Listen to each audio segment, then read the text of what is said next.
Bismillahirrahmanirrahim. Assalamualaikum warahmatullahi wabarakatuh. Alhamdulillahi rabbil alamin. Wassalatu wassalamu ala asyrafil anbiya'i wal mursalin. Nahmaduhu wa nasta'inuhu wa nastaghfiruh wa na'udzu billahi min shururi anfusina wa min sayyiati a'malina.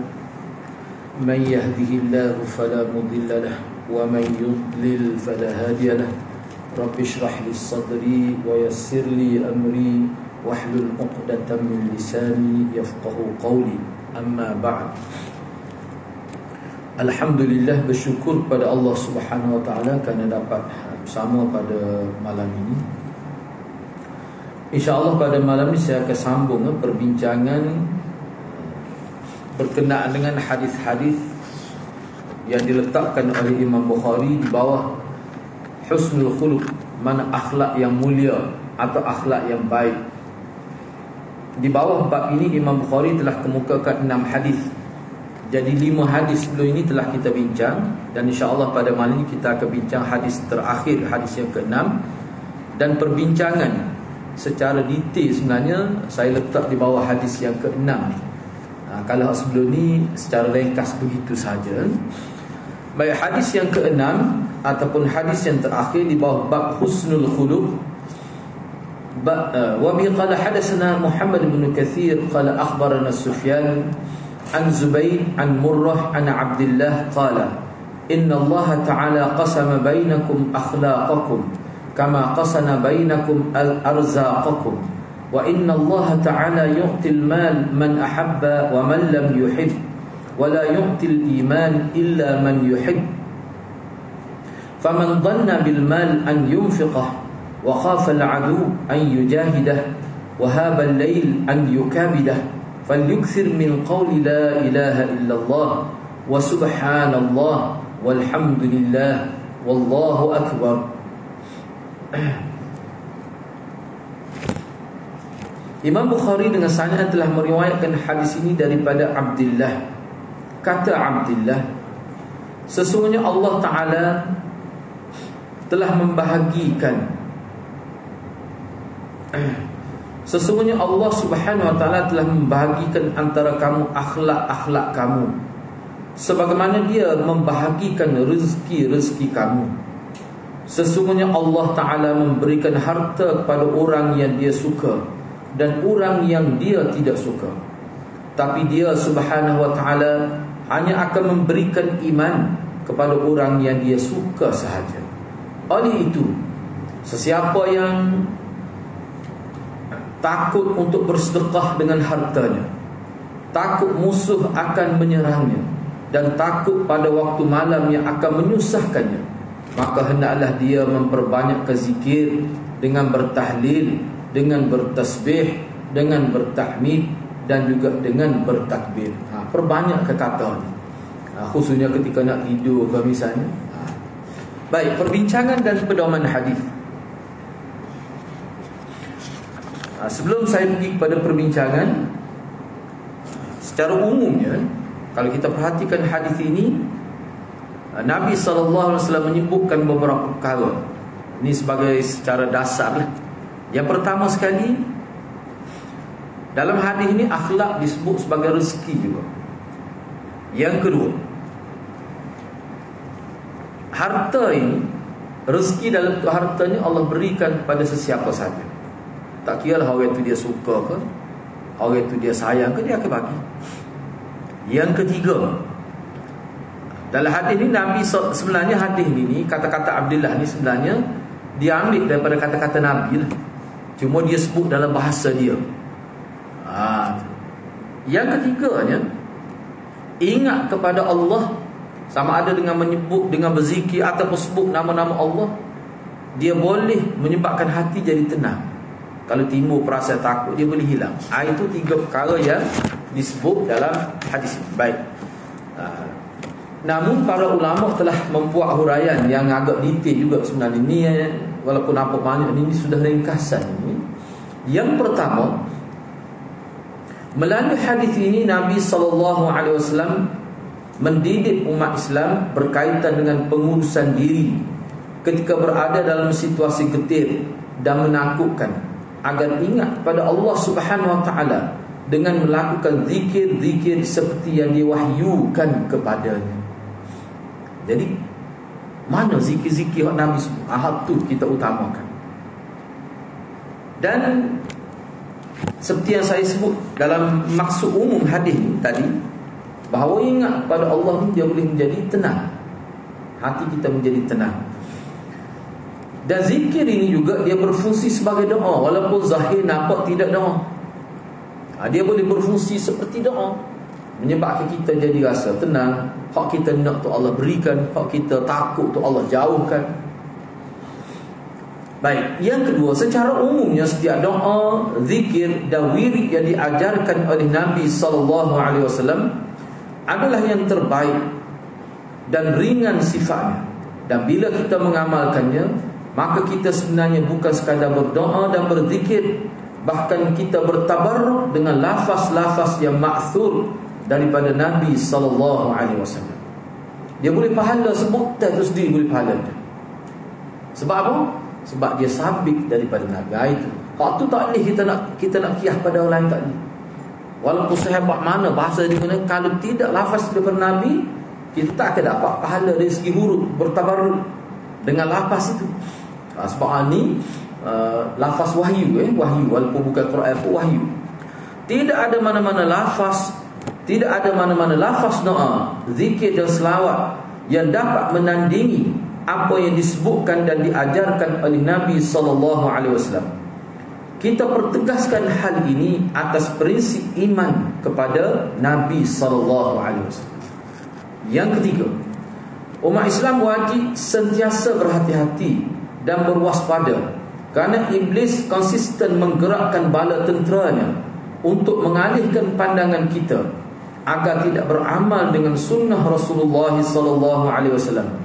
Mereka mencampakkan dalam hati kita rasa berat beramal dengan ajaran Nabi SAW. Dan pada ketika itulah mereka menampilkan ajaran alternatif yang bukan berasal daripada Nabi SAW. Dan zahirnya amalan gantian itu elok dan menarik juga. Terlintas sahaja gangguan seperti ini, maka cepat-cepatlah berta'awudz, yakni dengan mengatakan a'udzubillahi minasyaitonirrajim, agar dijauhkan kita daripada sambaran syaitan yang terkutuk. Ya, tidak dinafikan bahawa tentera iblis yang tidak kurang hebatnya adalah yang datang dalam rupa manusia yang baik. Zahirnya mereka inginkan kebaikan kepada manusia, padahal mereka sedang menyesatkan. InsyaAllah kita tidak akan terjatuh ke dalam perangkap mereka jika kita benar-benar berpegang teguh kepada sunnah Rasulullah SAW. Jadi hal ni sebenarnya dia termasuk dalam tabarruk. Mana seseorang yang berusaha untuk berpegang teguh dengan ajaran Nabi, dia faham kata faham bila sahabat bernabi, dia cerdik kata cerdik, Allah akan jaga dia. Itu mana bertabarruk dengan ajaran Nabi. Sebab orang yang tidak bertabarruk dengan ajaran Nabi, secerdik mana pun jadi sesat dia. Walaupun dia kita kata peringkat profesor, tapi dia tak pegang dengan ajaran Nabi. Dia tak ikut berzikir cara dia, semua cara dia buat. Allah tidak akan jaga dia. Sebab tu kita tengok orang yang kena penyakit sesat ni bukan orang yang tidak cerdik. Ramanya orang cerdik-cerdik, orang jadi kepala-kepala, cerdik-cerdik saja. Maknanya berkat kita ada. Salah satu ciri berkatnya Allah jaga kita dengan sebab amalan-amalan yang betul yang kita amalkan. Yang keempat, hadis ini juga menjelaskan kepada kita bahawa akhlak yang baik adalah kurniaan Allah Subhanahu Wa Taala kepada hamba yang diredai. Mungkin timbul kemusykilan, kenapa orang-orang baik juga berbeza tahap dan kualiti kebaikan mereka. Tadi kan disebut bahawa akhlak yang mulia dan sebagainya ni termasuk dalam rezeki. Termasuk dalam rezeki. Istilah rezeki itu bukan sesuatu yang berbentuk hisiah saja, tidak. Akhlak yang baik itu juga rezeki. Jadi di sini timbul persoalan, kenapa orang-orang baik juga berbeza tahap dan kualiti kebaikan mereka? Jawapannya adalah apabila disebut akhlak yang mulia, ia adalah kurniaan Allah Subhanahu Wa Taala, maka ia sama dengan kurniaan-kurniaan yang lain, ada tahap dan perbezaannya. Sebab itulah dalam hadis ini Nabi SAW membandingkan akhlak yang baik sebagai rezeki kurniaan Allah Subhanahu Wa Taala, sudah pasti orang yang paling tinggi akhlaknya adalah para rasul dan anbiya. Jadi kalau kenapa Nabi bandingkan akhlak tu dengan rezeki harta? Sebab ayatnya salah satunya dia berbeza. Seperti mana kita kata rezeki, semuanya bekerja, keluar pagi, balik malam, tapi tak sama perolehan rezeki. Akhlak pula itulah juga. Dia tak serupa. Sebab itulah di situ dia ada satu kelebihan. Dia panggil usaha untuk mendapat, usaha untuk memperoleh. Kita nak dapat rezeki yang banyak, kena usaha lebih. Kan tak boleh pun Allah bayar atas nilai usaha kita.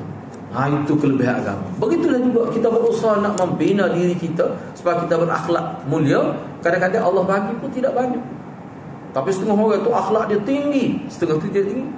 Tapi kena ada usaha membina diri supaya dihiasi dengan akhlak. Jadi boleh sebanyak-banyak akhlak tu supaya rezeki tadi. Dan Allah akan bayar, Allah akan hargai dengan ganjaran yang besar di atas setiap usaha yang kita buat. Hal tu kena ingat. Hal tu Imam Ghazali tekan dalam kitab ni. Usaha tu. Sebab tu Imam Bukhari sebut Islam ni amal. Iman itu amal. Yang ini usaha untuk mendapat perolehan yang baik terhadap sesuatu. Tak kira lah gapo ni. Yang kelima, definisi al-husnu yang dibuat tajuk oleh Imam Bukhari. Husnu ni kalau kita tengok dari segi bahasa Arab, maknanya keelokan. Dan al-khuluq, tingkah laku yang baik. Bila kata husnul khuluq, makna tingkah laku atau akhlak. Al-husnu yang baik, itu maknanya. Padahal kita sebelum ni pernah saya sebut, memanglah dari segi asal, bila sebut akhlak, dari segi istilah, akhlak tu maknanya amalan-amalan, sifat-sifat, tabiat yang baik. Kalau tak sebut husnu pun, makna maksud baik kan? Ada setengah ulama kata begitu. Tetapi ada juga setengah ulama tidak. Dia kata akhlak ni, dia boleh kita kaitkan dengan buruk. Buruk akhlak. Boleh dalam bahasa Arab kan? Akhlak yang buruk. Walaupun setengah ulama kata akhlak tu sendiri, dia merujuk kepada yang baik. Dia bukan merujuk kepada as-sayyi. Ini khilaf di kalangan ulama. Tetapi kalau kita perhatikan di sini supaya tidak timbul rasa keliru, terus kita faham dengan satu maksud. Itu Imam Bukhari letak al-khuluqul hasan, mana akhlak yang baik. Kalau kita nak bincang ni, biarlah ada khilaf kata akhlak ni ada makna boleh digunakan untuk yang baik, boleh digunakan untuk yang buruk. Tapi di sini kita nak bincang yang baik. Sebab tu dia letak dengan nyata al-khuluqul hasan. Al-husnu dari sudut bahasa makna cantik. Al-husnu lawan kepada buruk atau huduh, yakni al-qubhu. Dikatakan rajulun husnun, lelaki yang baik, imra'atun hasna, wanita yang baik. Itu dari sudut bahasa Arab. Jadi kalimah al-husnu dan al-hasanah, kedua-duanya memberi erti yang baik atau yang cantik. Sebab dalam Quran ada belakang guna kalimah ini. Namun mengikut al-Jauhari, kalimah al-hasanah lebih kuat makna berbanding al-husnu. Al-hasanah itu lebih baik lagi, lebih banyak lagi, lebih kuat lagi makna baik berbanding kalimah al-husnu. Ini disebut dalam kitab dia lah. Al-akhlak dari sudut bahasa kata jamak daripada al-khuluq. Al-khuluq adalah kata nama yang memberi kebiasaan dan tabiat yang semula jadi bagi seseorang. Dia. Sebab tu setengah ulama kata al-khuluq ni dari segi bahasa makna sifat semula jadi, hak baik tu. Hak baik tu orang panggil al-khuluq. Tak apalah kita sebut. Ibnu Manzur dalam Lisanul Arab dia berkata, khuluq atau khulq adalah watak zahir, tabiat dan kebiasaan seseorang. Manakala hakikatnya adalah rupa batin dan sifat batin seseorang yang khusus dengannya, dan fenomena yang keluar dalam rupa lahiriah adalah sama dengan yang batin. Tu baru orang panggil akhlak yang baik. Tapi kalau dia sebut dia pamer ke Tuhan tak molek, dalam tak molek, dalam istilahnya dia tidak panggil al-khuluq. Tidak. Itu an-nifaq dia panggil. Al-akhlaq. Ini yang kita nak ni. Al-akhlaq dari sudut istilah, Al-Jurjani dalam kitab At-Ta'rifat menyebutkan Dia kata al-akhlak ni satu kalimah yang menunjukkan satu keadaan yang mantap atau teguh bagi jiwa, yang akan keluar daripadanya perbuatan-perbuatan dengan mudah tanpa memerlukan pada perahan pemikiran dan penelitian. Jika perbuatan yang keluar itu baik, itu dinamakan khuluqun hasanun. Namun jika perbuatan yang keluar adalah buruk, maka itu dinamakan khuluqun sayyi'un, yakni akhlak yang buruk.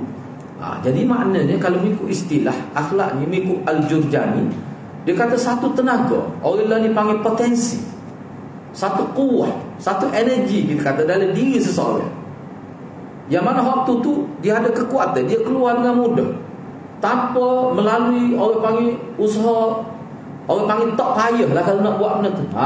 Tu kalau hak tupik jenis lagu tu Tuhan molek, orang panggil akhlak yang baik. Kalau tupik Tuhan tak molek, dia panggil akhlak yang buruk.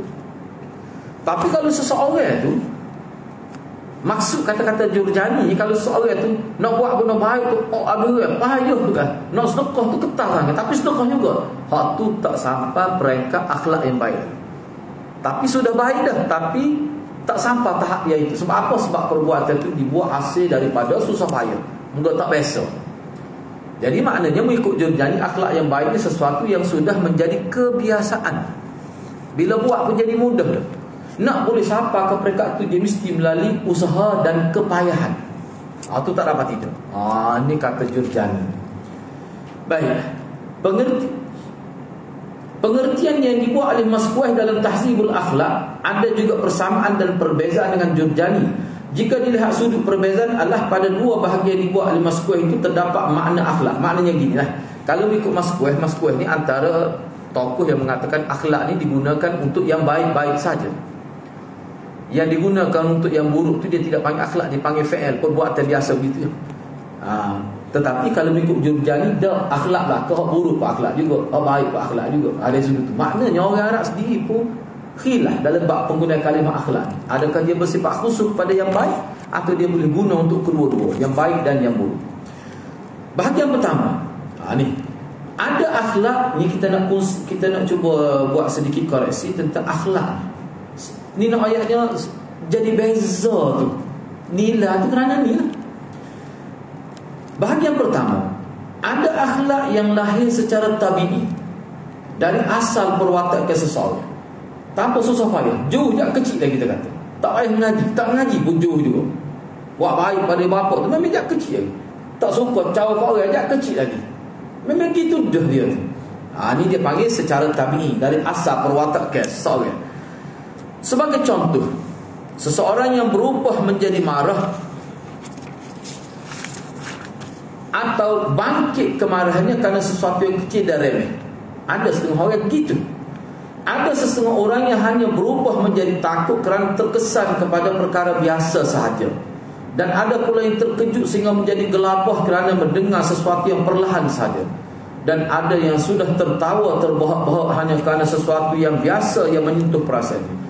Tidakkah seperti ini mengikut ulama kita lah, ia berlaku secara tabi'i yang lahir secara semula jadi tanpa melalui proses latihan dan pembiasaan. Orang lain tak takut lagi, dia takut dah. Orang lain tak suka lagi, dia suka dah. Jadi mudah. Tindak balas berlaku tu secara mudah. Kita bekerja, suka dah tahu tu kita tahu. Ada jinaga yang biasa. Bahagian kedua, akhlak yang terbentuk dari pembiasaan dan latihan. Ia bermula dari pembiasaan, pemikiran dan latihan kendiri, kemudian berterusan sedikit demi sedikit hingga menjadi kekuatan diri dan akhirnya menjadi kebiasaan. Melalui pengertian berikut kita akan faham. Contohnya gini lah kita kata. Kita ambil satu contoh, ambil satu contoh di sini. Misalnya bab sedekah ataupun nak mari semaya. Asalnya dia tak mari semaya jemaah. Ayah dia tak mari, dia hidup dalam keluarga yang jauh daripada salat berjemaah. Jadi atas dasar pemikiran dan kesedaran, dia kata molek pergi sembahyang Jumaat ni. Basic dia 27 kali ganda, basic dia. Dan kalaulah dia buat dengan kualiti dan beristiqamah, dia boleh pergi sampai 700 kali ganda melalui pembelajaran. Dan dia pun fikir benda tu Nabi sebut, logik lah, sebab Nabi sebut, dan itu menjadi agama. Mana pemikiran dia tu, dia fikir perkara ni betul, ilmu agamanya nak gitu. tetapi dia tak pernah, belum menjadi kebiasaan dia. Sebab apa? Sebab didikan dalam keluarga dia pun tak ada begitu. Ingat mudah kau nak buat, dia tempat dia pergi semaya. Susah nak buat, pergi pun dalam keadaan kaget kita kata. Lepas tu zat asal nak pergi pula. Nak boleh ke jadi ringan itu kadang-kadang memakai masa lama, 40 hari, 2-3 bulan baru jadi mudah, jadi ringan bagi dia. Apa tu? Sebab perbuatan itu bukan asal dalam pendidikan dia, bukan asal dalam kehidupan dia. Tapi orang kecil lagi dia tengok ibu bapa dia, ayah dia pergi semaya, kadang-kadang tak payah suruh dia pergi sendiri. Lagu ni jadi ringan. Jadi ringan. Tapi orang panggil akhlak belaka tu. Orang panggil akhlak belaka tu. Baik. Jadi hak yang kedua tadi, datang ke masjid tu, hak buat baik tu melalui usaha, pemikiran, belajar, di istiqamah. Banyak kala dia buat nak boleh mari. Dan nak boleh rasa sedap mari masa apa konsisten istiqamah tu lama masa. Dia tak serupa dengan tadi. Jadi di antara dua ni mana banyak pahalanya? Setengah ulama kata banyak orang nombor 2. Tapi setengah ulama kata tak, orang nombor 1 tu banyak apa? Sebab dia lama dah buat. Lama dah buat. Orang yang istiqamah daripada kecil lagi semai Jumaat besar lekat ni, dia ada gangguan lain pula. Sebab tu kita tak ditengok mari masjid saja. Betul lah awak mari masjid ni dapat lebih apa jap kecil lagi. Kau ini baru mari ya. Tapi baru pun melalui satu orang panggil kesusahan. Nilai tu ada sih. Sebab itulah ulama kata kita tak tahu sebenarnya hak mana lebih. Kalau kita kata hak ni lebih kerana lama, iyalah. Hak ni lebih kerana apa? Kerana melalui usaha. Melalui suatu usaha, jerih perih kita kata ikhtiar, hasil daripada pemikiran, pemahaman, dan terpaksa lawan nafsu yang pelik tu nak boleh kekal mari maju. Kelebihan rezeki tu. Sebab itulah hadiah-hadiah kita tak boleh nak kata, tak boleh nak tentu orang. Misalnya bila orang mari semai semua, kita nak kata dia lebih semua perkara dah. Dan kita tak boleh nak kata secara pasti confirm dia baik di hadapan. Tak boleh juga. Sebab orang lain mungkin tak mari masjid, tapi dari sudut lain besar lagi. Mungkinlah. Tapi tak mari masjid itu satu kekurangan. Lepas tu kelebihan lain, tu ada. Jadi sebab itulah hakikat sunnah mengikut ahli sunnah, kelebihan seseorang itu tidak sama, dan kelebihan secara majmuah keseluruhan di hari akhirat ni dia campur semua. Kita nak campur mana kita tak tahu. Tubik jumlah di hari akhirat orang ni besar pahala dia berapa? Rupanya hak dia buat kebaikan tu banyak. Mari masjid lagi, sedekah lagi, mengajar lagi, gini banyak kebaikan dia. Dan banyak kebaikan dia buat tu bersifat jariah. Orang lagi ni lebih. Ada setengah orang tak banyak buat kebaikan, hak lain tu biasa-biasa, tapi ada setengah tu dia buat kualiti sungguh. Misalnya, mungkin besar situ pahala dia. Bila gabung semua jadi banyak juga. Tak tahulah hakikatnya. Sebab tu ulama kata bab ni bukan bidang kuasa kita. Kita tak sakit je lah bab tu, bukan tak tahu. Tu. Baik, melalui pengertian berikut kita akan faham bahawa maksud akhlak yang baik adalah kebaikan yang merangkumi batin dan zahir seseorang. Tidak dikatakan baik jika batin yang baik, namun perbuatan zahir tidak selaras dengan tuntutan sunnah Nabi SAW, atau yang berlaku sebaliknya, hati tak molek. Zahirnya nampak molek tapi hati tak molek, sentiasa buruk sangka, sentiasa doa, hati sentiasa tak puas hati dengan apa yang Allah berikan kepada dia, hati sentiasa tak perhati dengan orang, hati sentiasa benci bila orang dapat nikmat. Orang tak tahu tu hati dia, tapi zahir nampak molek, mari masjid, bahasa pun molek pun, tapi dalam tu tu orang panggil sifat nifaq. Orang Islam lagi dia tak molek juga jaga tu. Itulah juga yang dikatakan akhlak yang mulia dan sempurna. Bahkan gabungan bahkan gabungan amal hati dan amal anggota zahir yang selaras dengan ajaran sunnah Nabi SAW, itulah yang dikatakan iman, Islam dan ihsan. Itulah juga yang dikatakan akhlak yang mulia dan sempurna. Apabila kita memahami nilai besar yang terdapat dalam ungkapan ringkas innama bu'ithtu liutammima makarimal akhlak, sebenarnya aku diutuskan ini tidak ada maksud lain. Itu maksudnya hanya satu sahaja, untuk melengkapkan akhlak-akhlak yang mulia. Bila kita faham molek di dalam konteks perbincangan kita ni, maka kita akan fahamlah kenapa Nabi SAW kerap bercakap tentang topik akhlak dan sentuhannya dalam berbagai sudut. Misalnya, ini saya nak contoh, ini contoh-contoh. Ni kita nak tadabbur hadis Nabi dalam bab husnul khuluq, dia kena bawa hadis-hadis Nabi hak Nabi kecek dalam bab ni. Nabi kecek tentang akhlak ni dalam kita tak aspek yang bagaimana, dari sudut yang bagaimana. Yang pertama, misalnya riwayat Imam Tirmizi daripada Abi Hurairah, Nabi kata akmalul mu'minin imanan ahsanuhum khuluqa wa khiyarukum linisaihim. Apa arti maknanya? Nabi kata orang beriman yang paling sempurna imannya adalah orang yang paling baik akhlaknya. Dan orang yang dianggap paling baik akhlak di kalangan kamu ialah orang yang paling baik akhlak dia pada isteri dia. Kenapa Nabi sebut gini? Sebab nak buat baik dengan bini ni bukan perkara mudah. Dia boleh berlakon depan orang, tapi depan bini itulah rupa asal dia. Kalau orang dia boleh buat baik depan isteri, jaga perasaan isteri dia boleh buat baik, boleh berhusnul khuluq pada isteri dia. Nabi kata inilah orang yang mempunyai iman yang terbaik. Kalau kita ngaji dalam Bukhari kan, konsep ini adalah merupakan satu gabungan di antara iman dengan amal. Nak yang iman tak boleh pisah dengan amal. Nak tengok iman paling baik, tengok amal dia dengan isteri dia lah teman. Maknanya amal itu memberi kesan besar pada husnul iman, kebaikan iman. Inilah iman. Kita duduk ngaji sama pagi di Bayang Amal. Inilah maknanya kalau kita boleh jaga hubungan kita dengan isteri dari sudut ni saja, bersama mana iman kita jadi perkasa. Mana iman kita jadi tebal, jadi bertambah baik. Bahkan dalam hadis Amr bin Abasah, beliau telah bertanya Nabi. Amr ni tanya Nabi SAW tentang iman yang paling afdal. Nabi kata tak ada iman yang paling afdal ni husnul khuluq. Jadi husnul khuluq kita kena tengok dengan hadis tadi. Jadi husnul khuluq ni, husnul khuluq, antara husnul khuluq yang baik adalah husnul khuluq dengan isteri. Yalah kita sendirilah kita tak tadi kita. Setara mana kita dengan isteri kita. Kita boleh kalau kita nak jaga sepanjang masa. Kadang-kadang setengah-setengah tu marah depan orang marah. Malu tu kat isteri. Ada kisah anak sedih, tapi anak sebut secara umum. Anak tidak nak cerita, cuma ni sampai kepada anak ni daripada semua ni orang watak-watak ni anak kenal tak. Anak sebut rengkah bila suami dia ni kira-kira ustazah lah. Tapi suami dia ni anak pun tahu memang suami dia orang panggil dia mulut beza lah. Kita pun tahu dia ada mulut, tapi kita tak tahu rupanya dia dengan bini dia terlalu sangat-sangat menyakiti hati dia dari sudut kata-kata. Bila suami dia meninggal dunia, habis iddah, belum habis iddah lagi, bila suami dia meninggal dunia, dia kata pada saya dia tu anak kenal dia, mengogu kita belaka.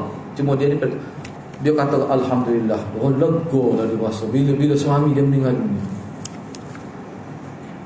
Kita pun jadi neng lah. Kita bukan kata nak suka kita sendiri, apa jadi. Dia cerita pada saya dia lah. Dia kata dia sebenarnya lama, orang panggil makan hati berulang jantung. Memang suami dia ni ustaz, tapi mulut memang tak jaga semua. Antara dia paling sakit hati ya.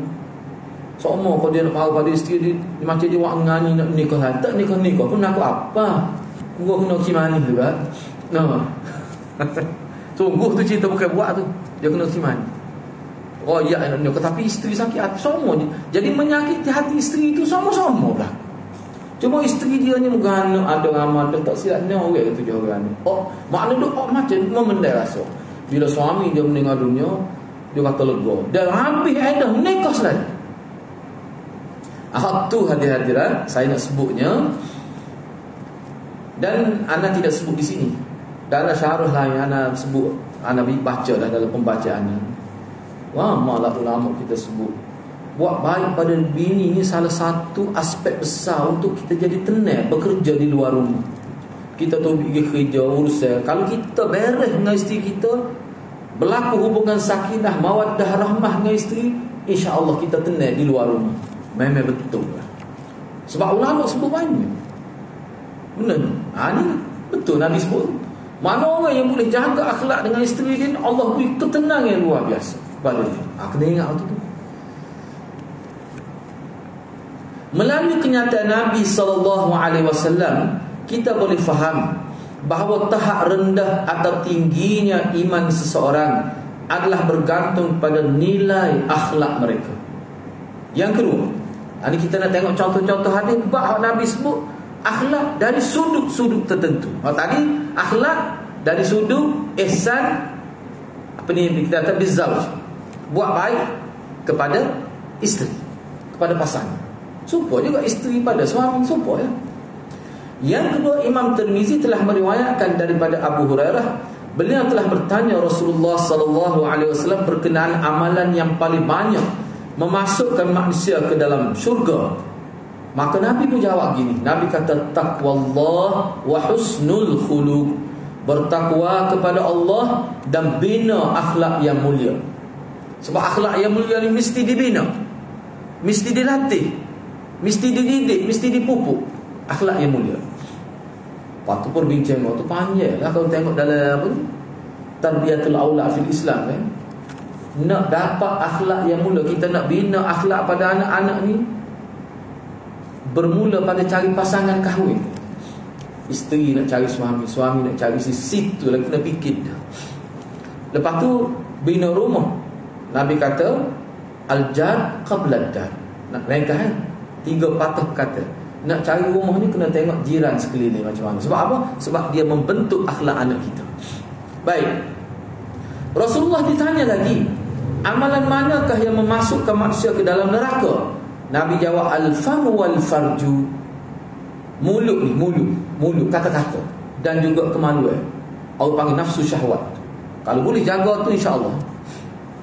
Tamu-tamu zaman kita ni adalah ialah kita membaca semua saja nak sebut secara ringkas. Ana tengok dalam beberapa kenyataan pada NGO yang buat kajian, dari segi jumlah lah, walaupun dia tak berani nak sebut dengan tepat, tetapi jumlah anak muda yang melakukan zina terlalu membimbangkan. Orang panggil budak-budak sekolah. Apa? Tengok dalam internet, jual awak kagak, saya setin lah kau.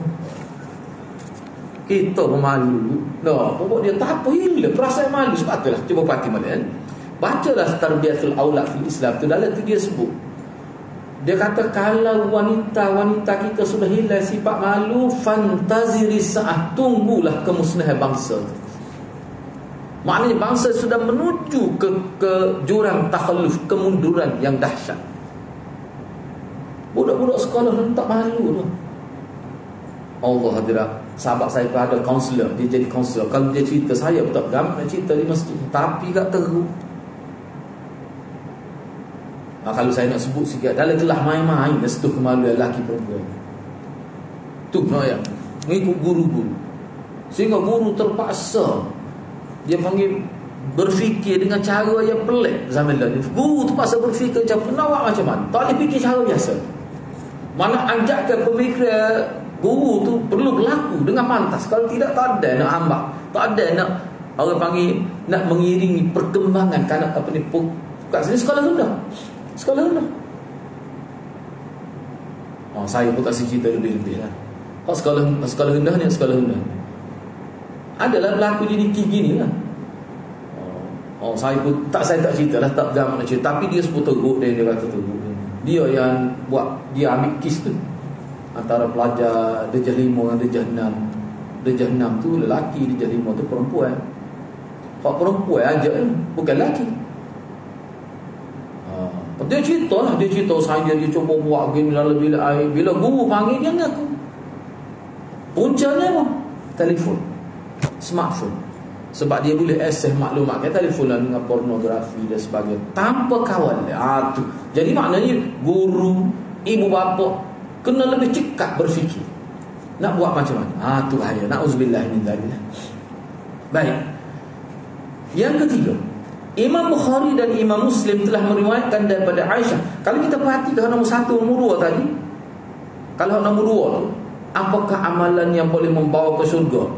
Kadang-kadang Nabi sebut taqwallah wa husnul khuluq. Kalau amalan yang boleh mengelakkan diri pada masuk neraka, al-famu wal farju. Yang ketiga, Imam Bukhari dan Muslim telah meriwayatkan daripada Aisyah radhiyallahu anha, beliau telah berkata, Rasulullah sallallahu alaihi wasallam telah bersabda, Inna abghadar rijal ila Allah al-aladul khasim. Ini penting ni zaman kita juga ni. Sesungguhnya para lelaki, anda pun silap terjemah ni, kalau nak terjemah lebih baik, sesungguhnya individu, terjemah itu lebih baik. Tukar para lelaki. Individu ni termasuk lelaki dan perempuan. Itu lebih baik. Anak pun rasanya dah ubah dah ni, tak terubah lagi. Sesungguhnya individu yang paling dibenci oleh Allah adalah yang paling banyak bertelingkah atau paling suka berbala. Sedangkan dalam banyak hadis Nabi tak pernah kita kalau nampak ada nak berlaku perbalahan, nak berlaku persisian, cuba lari, cuba hindarkan. Diam kadang-kadang lebih baik. Kalau kita bercakap menyebabkan jadi perbalahan, diam tu lebih baik. Sebab Allah benci sangat orang suka bala, benda kecil berbala. Benda boleh diselesaikan dengan cara baik pun jadi pertengkaran sehingga bermusuh-musuhan. Allah benci benar. Dia al-aladul khasim ni, anda ingat lagi almarhum Suku Mesti Besar Kelantan, dia pernah sebut ni al-aladul khasim. Dia kata bagi anak lah kalimah ni, sebab dia ni antara yang mahir bahasa Arab. Tok guru kita pun kagum dengan kemahiran bahasa Arab dia. Dia kata al-aladul khasim, kalau bahasa kita agak maknanya orang panggil jenis pasal balah, siapa perekat benci ulat tai. Tu dia kata al-aladul khasim. Tu mengikut tu.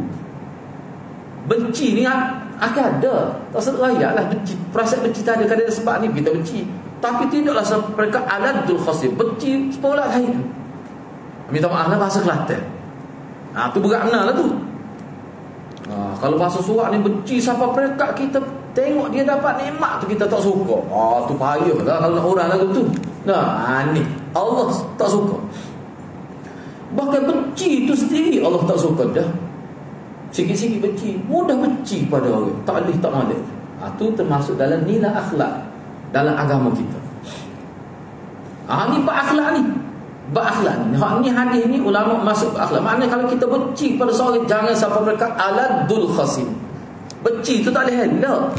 Tapi kalau siapa aladul khasim, benci sampai mereka, orang panggil sampai kalau kita tengok dia dapat kebaikan diri, tak suka, tak senang hati. Setengah-setengah ulama waktu tu sudah dikira bermusuh dan putus silaturahim. Tu kadar itu tu. Setengah ulama sebut gitu dalam syarah Al-Adal Kumfa lah. Syarah ni lah. Baik. Yang keenam ni maknanya bukan tadi setakat 3 ya hadis tu. Maknanya yang keenam, poin yang keenam hari ni. Ni sudut tadabbur, tadabbur hadis. Adakah akhlak mulia boleh dicapai melalui usaha dan ikhtiar manusia? Kan ada setengah budak je kecil lagi kita tengok nampak perangai tak apa comel ya dah. Yalah memang gitu pun. Berat budak ni. Siapa cakap ibu dia pun, siapa nak setengah tu kena buat sekolah kan. Sekolah rendah pun kena buat dia. Tak boleh pergi cakap ibu tak habis. Tu. Kalau tidak duduk kelas hujung. Hak jaga kelas dia tu guru disiplin. Misalnya dah. Baik. Itu fenomena Allah panggil klasifikasi manusia gitu. Jadi bagi yang jenis macam kecil lagi bermasalah ni, bolehkah dia ada usaha ke tak? Boleh baiki ke tidak? Termasuk dalam ikhtiar ke tidak? Kalau tidak tu semula jadi Allah buat molek, maka jadi molek. Tapi orang itu kalau Allah buat tak boleh jadi tak molek. Mana kira-kiranya orang yang daripada kecil tak molek, boleh ke tak kita baiki supaya jadi molek? Itu salah satu poin tadabbur daripada hadis. Baik. Jawapannya, bukankah ia merupakan fitrah semula jadi manusia yang diciptakan oleh Allah? Bolehkah kita berkata bahawa akhlak baik ni fitrah yang Allah buat semula jadi? Mana kalau Allah tidak buat semula jadi, Allah buat seorang itu molek akhlak, patutlah molek. Jadi hak ni tak jauh daripada budak sampai tua ni sebab memang Allah buat dah dia tak. Bolehkah kita kata begitu? Sehingga kita tak mahu menyalahkan orang yang berakhlak buruk ni. Bolehkah? Cuba kita tengok. Jawapannya, seperti yang telah disebutkan bahawa akhlak atau budi pekerti yang baik ada 2 pembahagian. Satu yang bersifat fitrah yang dicapai melalui pemikiran dan latihan ataupun tarbiyah. Itu dia panggil muktasab. Akhlak yang bersifat fitrah. Hak ni dia tidak melalui ibu bapa, tak akan dapat pahala besar dengan anak begini kira-kiranya. Sebab apa? Nak urus dia mudah. Anak dia jauh yang kecil lagi. Ibu bapa tak sakit kepala. Tapi ibu bapa akan boleh pahala besar bila Allah uji anak yang bermasalah dari segi akhlak. Ni ulama kata ibu bapa tu boleh pahala besar. Isu dia sekarang ni, anak yang bermasalah tu boleh baiki ke tidak dari segi akhlak? Terlebih dahulu kena faham dua perkara. Sifat manusia ni, akhlak manusia ada dua. Akhlak yang baik, dah asal lagi baik.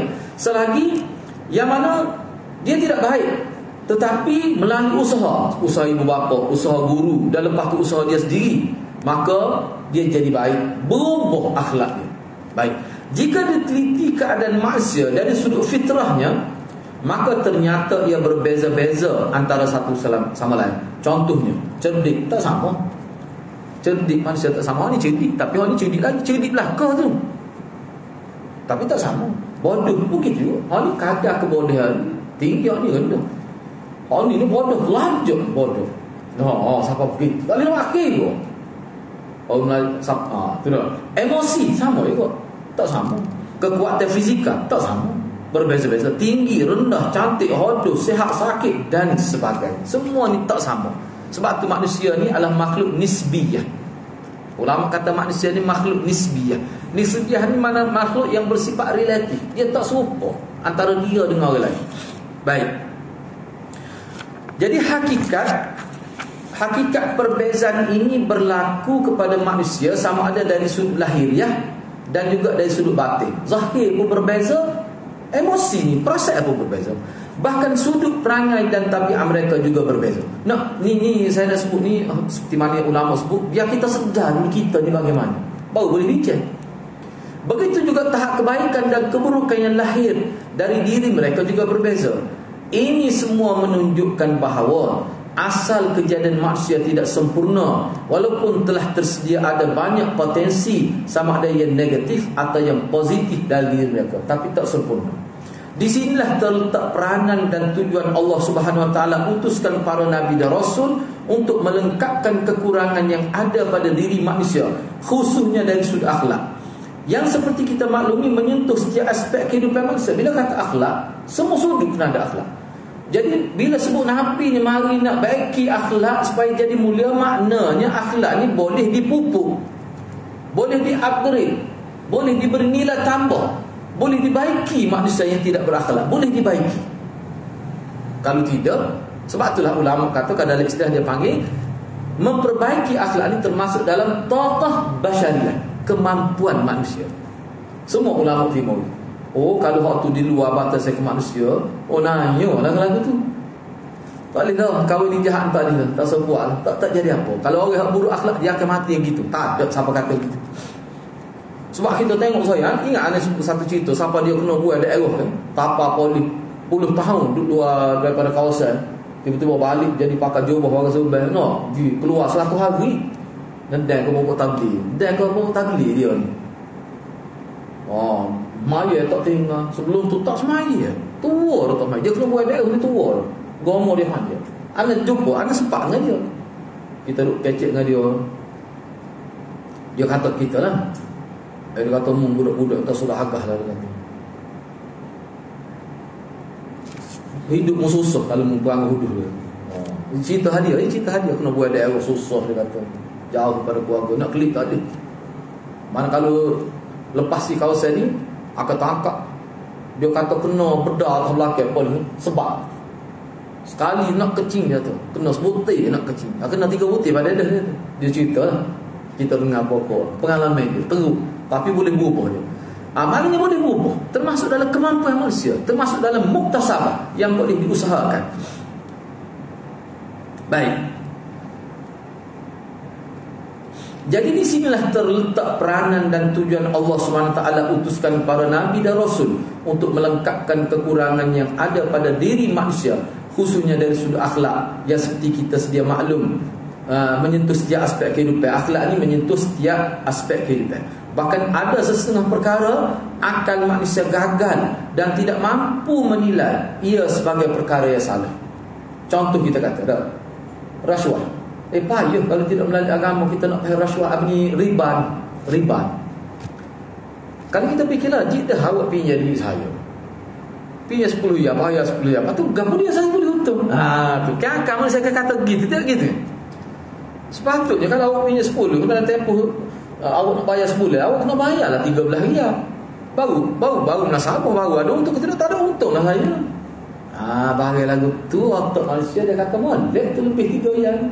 Ni baru panggil nego. No. So tapi agama kata tak boleh. Tak boleh. Itu termasuk dalam rasuah. Termasuk dalam riba. Termasuk dalam riba. Tak boleh. Masuk pun juga zina. Setengah-setengah negara tu dia kata zina ni tak apa, tak boleh ragu. Zina tak apa, asalkan sama-sama no. Dia tak kaya boleh masuk mahkamah tu. Sebab apa? Sama-sama no. Tak ada masalah. Dia ni seorang pensyarah ni di Universiti Ar-Raniri. Nama Pak Yasafa. Kalau dia dengar, tak apa, dia ni antara tokoh politik di Aceh. Dia pernah mengajar saya setahun juga. Dia sebut, dia kata, biarlah ni dia sebut ni di negara dia lah, betapa teruknya dia punya kehidupan. Ni bukan di Aceh, di luar. Kalau di Aceh tu tak berlaku. Dia kata teruknya masyarakat dia. Dan perkara ni sudah mula pudar. Mana masyarakat pun tidak agak teruk. Duduk sampai boleh anak 2 orang baru pada hari Islam ni. Duduk boleh anak 2 orang baru ambil surat nikah, baru nak nikah. Orang kata kenapa sampai begitu, sampai boleh anak 2 orang. Setelah boleh anak 2 orang baru dia memahami hati budi masing-masing. Boleh anak 2 orang baru nampak kita nampaknya ada apa ni, persefahaman. Baru nak nikah boleh anak 2 orang. Dia sebut pada saya. Baik, tak apalah kita kata. Maknanya kalau kita nak serah pada akal 100% menentukan baik dan buruk, dia tak mampu. Misalnya dalam bab zina persetawan tadi. Baik, tak apalah. Banyak lagi kita nak sebut contoh ni. Di sini pun ada sebut beberapa contoh lah. Bahkan ada setengah pihak, ada setengah perkara akal masa gagal dan tidak mampu menilai ia sebagai perkara yang salah. Sebagai contoh, amal riba, zina, mendedah ke aurat. Ada banyak lagi. Bahkan setengah-setengah bangsa dah tu amalan ni, dia menganggap menutup aurat seperti yang dikehendaki oleh agama ni, kata menyekat kebebasan wanita. Pakai nak benih, nak tani, pertandingan genih pakai kain tanah dia kata. Berat lagi. Padahal mudah kita jawab, boleh. Semua orang dalam bilik tu, dalam dewan, dalam orang panggil dewan untuk kala genih, semua kena perempuan belaka. Tak apa, tidak boleh disiar secara langsung. Boleh. Dan nak sangat tak? Tubik keputusan. Tino berlaku. Jak daripada hak dia nembok tu kata dah. Nak memula sebagai pemula pun tadi tu waktu pun kena laki semua. Boleh. Bendanya tentulah ada. Jadi tak apalah. Umumnya manusia menganggap perbuatan berkenan adalah normal dan tidak dikira sebagai jenayah dan kesalahan. Dalam Islam ni siapa boleh masuk neraka mendedah kat aurat ni? Dalam riwayat Aisyah ni, siapa boleh masuk neraka? Lepas tu Dr. Yusuf Qaradawi dia kata hadis ni cukup dah nak faham bahawa menutup aurat tu wajib. Hadis tu ada dah. Namun agama Islam menetapkan perkara itu telah menyalahi syariat dan akhlak. Bahkan dengan melakukannya, manusia dikira telah melakukan pelanggaran hukum Allah SWT. Nah, di sinilah terletak keperluan manusia kepada Nabi dan Rasul, iaitu menjelaskan perkara-perkara yang boleh mengundang kemurkaan dan keredaan Allah SWT. Jadi untuk mencapai redha Allah SWT, manusia mesti berusaha melakukan amalan tertentu atau diistilahkan sebagai sunnah Nabi SAW. Dalam semua aspek, tidak mungkin mereka akan dapat meraih redha Allah jika tidak tanduk mereka bercanggah dengan cara hidup yang telah ditunjukkan oleh utusannya, sama ada Nabi atau Rasul. Jadi proses belajar, proses mendidik, proses menghayati kehidupan sunnah dan membuat muhasabah kehidupan adalah merupakan usaha dan ikhtiar untuk menjadi orang soleh dan bertakwa. Ini jawapannya. Maknanya untuk berubah tu dia mesti melalui proses usaha dan ikhtiar. Setelah dapat ilmu tu, setelah belajar, setelah tahu jelas hak ni tak boleh, hak ni boleh berdasar pada nas Quran hadis ni, kita cakap dalam konteks orang Islam, dia kena ada usaha ubah. Bila sudah belajar, sudah tahu, sudah faham tentang kehendak agama, maka dia kena ada usaha dan ikhtiar untuk menjadi orang soleh bertakwa. Orang Islam dengan yakin akan berkata mereka mampu mencapai target dan cita-cita berkenaan jika mereka betul-betul mengikuti arahan Al-Quran dan meneladani sunnah-sunnah Rasulullah SAW. Mereka tidak akan sesat dalam proses menjalani kehidupan di dunia kerana mereka ada panduan yang jelas. Dia sebenarnya, yang terakhir Hana nak sebut, dia kan dalam bab menutup aurat ni, kalau kita tengok dalam internet, orang yang perempuan yang menutup aurat pun, dia bila dia bercakap tu, rupanya dia tutup aurat tu atas rasa pilihan, bukan atas rasa dia tutup Tuhan. Kita boleh faham gitu. Sebab apa? Ni buat liberal ni. Dia kata saya tutup aurat ni sebab saya suka begitu. Tapi kalau siapa dia tidak mau tutup aurat, tidak jadi masalah. Maknanya dia tutup aurat tu bukan kerana atas dasar iman tu, bukan atas dasar tutupan. Ni pemikiran ni tidak tepat dengan kehendak agama. Ramai tu yang berfikiran gitu. Tu bahaya kan. Sebab itulah kalau kita perhatikan hadis-hadis Nabi ni, dia bukan sekadar nak membentuk kehidupan kita, tapi hadis Nabi dia membentuk cara kita berfikir. Jadi begitulah. Jadi insya-Allah untuk minggu hadapan anak akan bagi nota lain. Anak pun tak boleh nak sebut lagi tu sebab ya hampir 30% lagi tu baru boleh siap dia punya tu buat banyak kebetulan musim ni sibuk sikit. Tak apalah, kalau tak lihat tu pun mungkin anak akan ambil nota yang mana ada dulu daripada Al-Adabul Mufrad untuk kita bincang ni. Mudah-mudahan Allah berkati kita semua. Aku qouli hadza wa astaghfirullahal azim li wa lakum. Assalamualaikum warahmatullahi wabarakatuh.